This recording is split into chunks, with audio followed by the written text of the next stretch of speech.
I'll just talk loud. I have a loud voice. I'm Brad's wife. I collected him from the floor one time.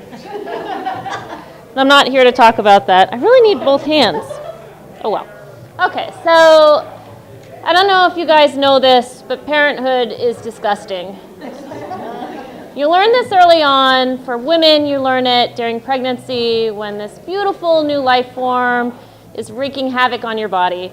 And then both parents learn it during childbirth when that beautiful new life form is emerging in a pool of blood and goo. And you go through a period of ritualistic hazing that starts when you have an infant that introduces you to more and more disgusting parenthood situations.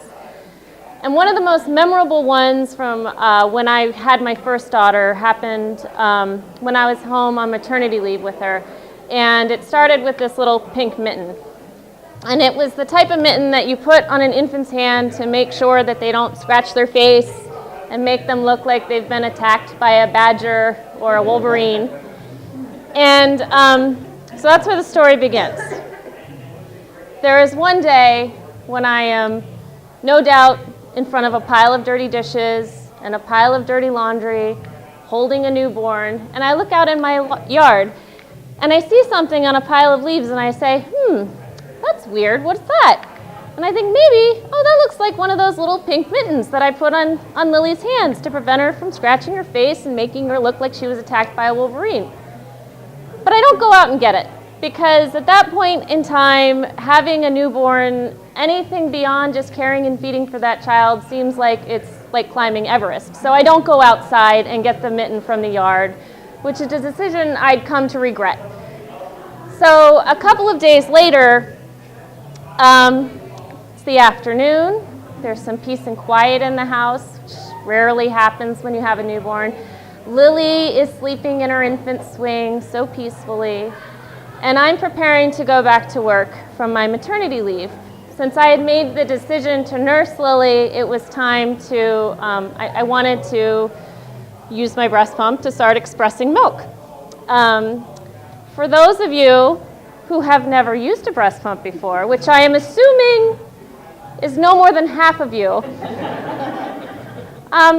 here's how it goes. So you have your breast pump, which comes in some sort of bag, at least mine did, and there's a motor to it, and it attaches to two tubes, and then it attaches to a bottle, and there's some like funnel type things that you attach to your breasts.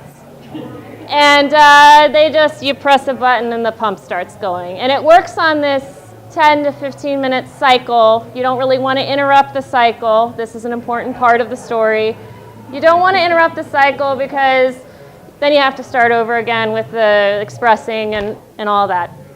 If you've ever been on a tour at Perrydale to see how the dairy cows milked, it's a lot like that.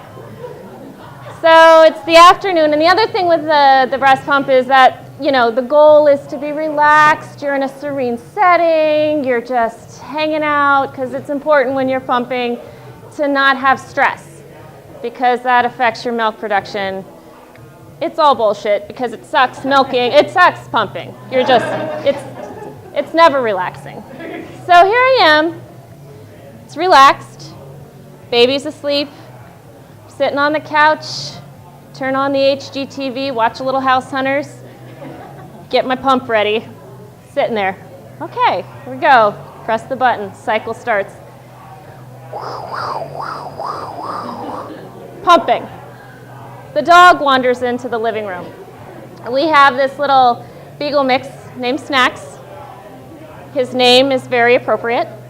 And he wanders into the living room and he looks like he's in some sort of abdominal distress.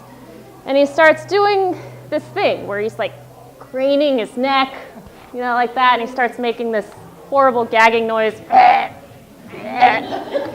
I realize as I'm sitting there pumping that he's about to throw up all over the living room carpet, which, if I haven't mentioned, is white.